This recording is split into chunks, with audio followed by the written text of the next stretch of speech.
So we're all feeling it, right? Like the scariest thing ever. The swaths of layoffs going on right now. The H-1B workers being imported in like like Alibaba 3D printed slop. The AI taking all the cushy jobs our girlfriends work to fund their undiagnosed matcha addictions. I mean, it's freaky, man. But for the chosen people who watch my videos and other COD commentators, there's an answer, but it's not an easy one. Fellas, we're going to have to self employ. Like, we're going to have to start a business where we'll never lay ourselves off, where we'll never replace ourselves with a foreign worker or AI. But going the self employed route is pretty brutal. You're going to have to be levels of magnitude more involved than a normal job.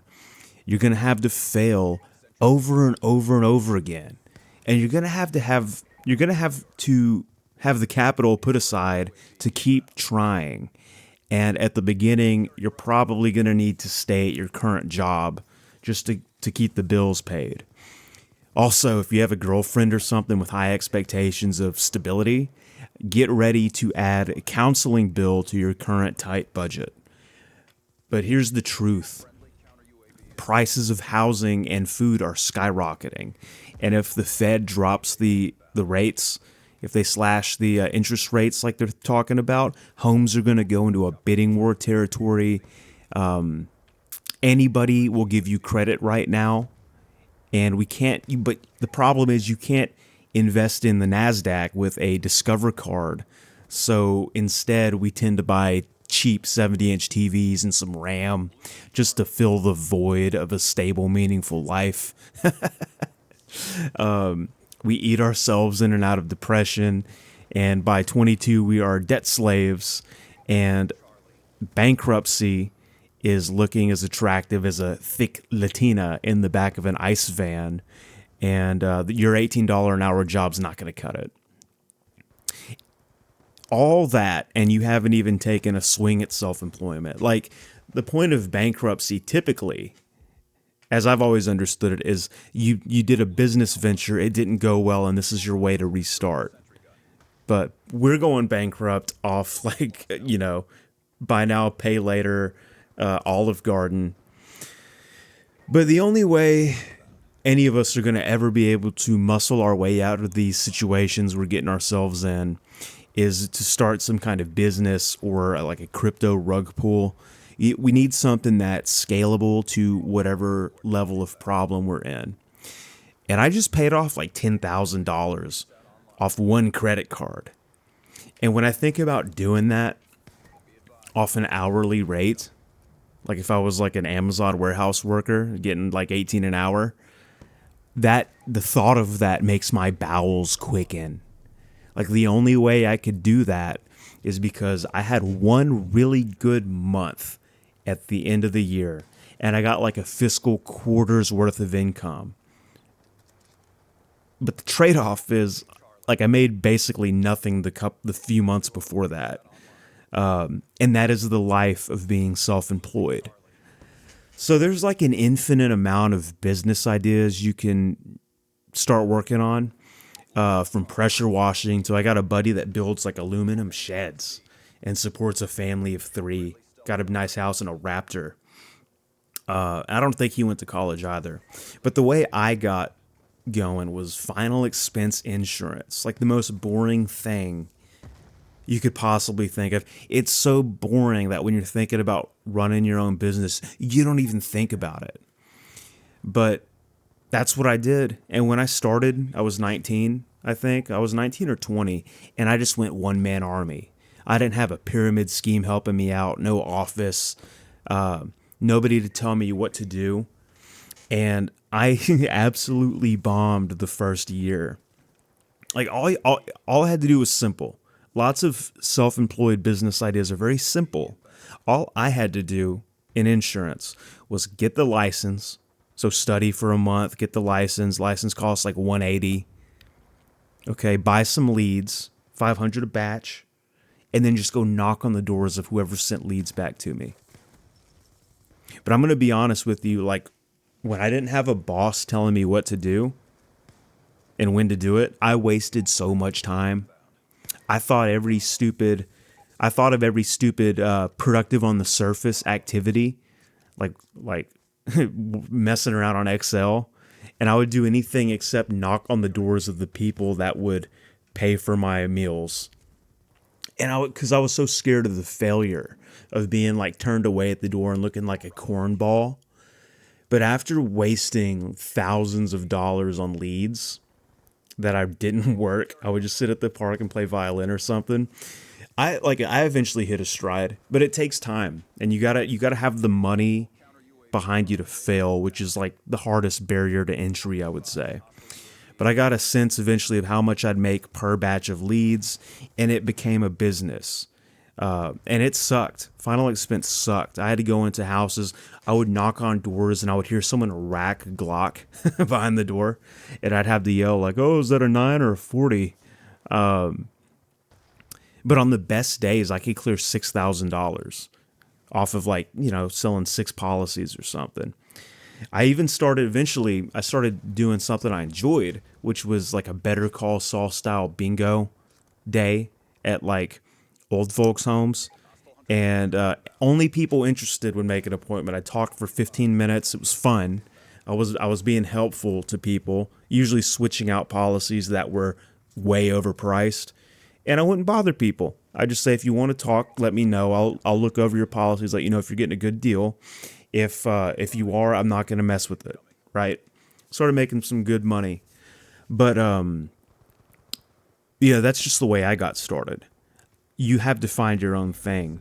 And I really do genuinely think that self-employment is going to be the salvation for most guys that are aware of the precariousness of the job market right now. People make videos about this all the time, but anyone who's tried to get a job lately, this is how you get around it.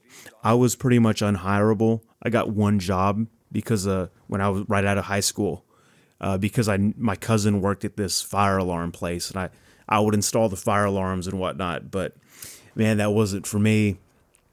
Got a FEMA job for a while after Hurricane Harvey here in Texas, and what was the one they sent me to Florida? Sandy or something? Not Sandy. Irma. And but eventually, like I just had to start my own business, and I had some guidance, but basically no training. Nobody in my family had ever done final expense, but they had an idea of insurance, and now I work at the family firm doing retirement planning, investment advising, all that, whoop-de-whoop. But yeah, I can't imagine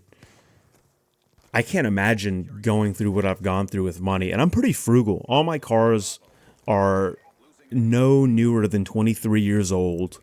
I live in a 1-room apartment. I buy toys every now and again, but those are sellable. But the fixed cost of living is pretty low for me, and it's still several $1,000s. And that plus the credit card debt that we all tend to get into, because they will hand a 18-year-old on cocaine a $12,000 limit. What is it, Citibank card? I just don't know any other way of doing it. And I've had some people ask me, like on the debt video, how would I recommend getting out of debt? The only recommendation I have from my experience that I can speak on is you got to work for yourself, man. It's getting tough out there. Jobs promote from the outside, not from within their current workforce. And like, just anytime I think of employment, normal employment for a corporation, it makes me depressed. And I haven't even had to go through that. I just hear about what some of you say. I hear from other young men, and it just makes me it makes me want to like rend my clothes, like in the Bible when they'd hear something so upsetting they would just rip their robe. So try to get out there if you can. Try to start some kind of business, because if you can get it rolling, especially if you're young enough and you don't have kids, and that's the way to go. It might save your entire financial future. Now, for people that do have kids, I have good news. My dad, who has gone through more than me, he did all this while being broke with a younger version of me, an angry wife. He worked two jobs. He worked in a call center while he was trying to get his financial advising business off the ground. I remember, I was old enough to remember, I wanted Halo 3, and my parents couldn't pay their taxes, and he made it work, and he didn't have any help at all. I wish I could claim that, but I do have to admit I have a great family.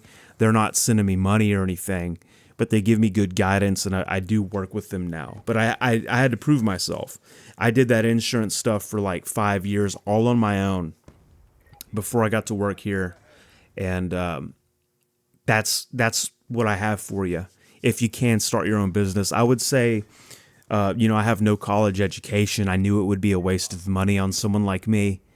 So I knew I had to get somewhere like insurance where you take home what you can kill, baby. And hopefully you can be helpful. Insurance gets a bad rap, but I only helped people as far as I could tell. Like, people were getting scammed, and I'd come in there and like lay out the scam, and it was zero pressure. I was like, if you want it, let me know. And they'd say yes. So, but yeah, do that. If you're handy, you could build buildings.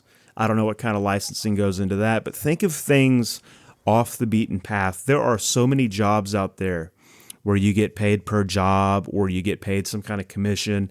And these jobs exist without most people in the general public ever considering them or knowing what they are. And think about all the people.